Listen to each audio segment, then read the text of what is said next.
রাজশাহী বিশ্ববিদ্যালয়ের পোষ্য কোটা পুনর্বহালের প্রতিবাদে শিক্ষার্থীদের বিক্ষোভকে কেন্দ্র করে ক্যাম্পাসে উত্তেজনা বিরাজ করেছে।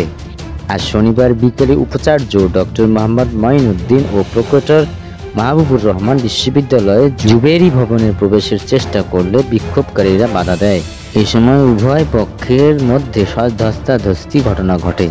জানা গেছে, আজ দুপুরে 2:30টায় প্রশাসনিক ভবনের সামনে টায়ার জ্বালিয়ে বিক্ষোভ শুরু করে বিক্ষোভকারীরা। পরে বিকেলে 3:30টার দিকে তারা উপাচার্যের বাসভবন ঘেরাও করে উপাচার্যের গাড়ি আটকে টাকা ছুঁড়ে মারে। পরে উপাচার্য মঈনুদ্দিন ও প্রক্টর অধ্যাপক মাহবুবুর রহমান তার বাসভবনে প্রবেশের চেষ্টা করলে বিক্ষোভকারীরা বাসভবনে তালা ভেঙে এ সময় উপাচার্য সহ শিক্ষকদের একটি দল বিশ্ববিদ্যালয়ে জুবেরি ভবনের প্রবেশের সময় বিক্ষোভকারীরা তাদের বাধা দিলে উভয় পক্ষের মধ্যে ধস্তাধস্তির ঘটনা ঘটে। এ সময় শিক্ষার্থীরা 1, 2, 3, 4 সব চালাক বাটপার পোষ্য কোটার বিরুদ্ধে আগুন জ্বালাও একসাথে। 1, 2, 3, 4 পোষ্য কোটা নো মোর, কোটা না ভিক্ষা ভিক্ষা ভিক্ষা স্লোগান দেন।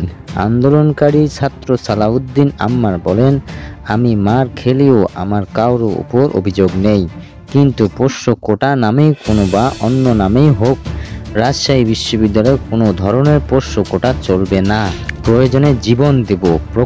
প্রক্টর মাহবুবুর রহমান বলেন, শিক্ষার্থীদের উপাচার্য স্যারকে অবরুদ্ধ করে বিক্ষোভকারীরা বাসায় তালা ঝুলিয়ে দেয়। পরে জুবেরি ভবনের প্রবেশের চেষ্টা করলে ধাক্কাধাক্কির ঘটনা ঘটে।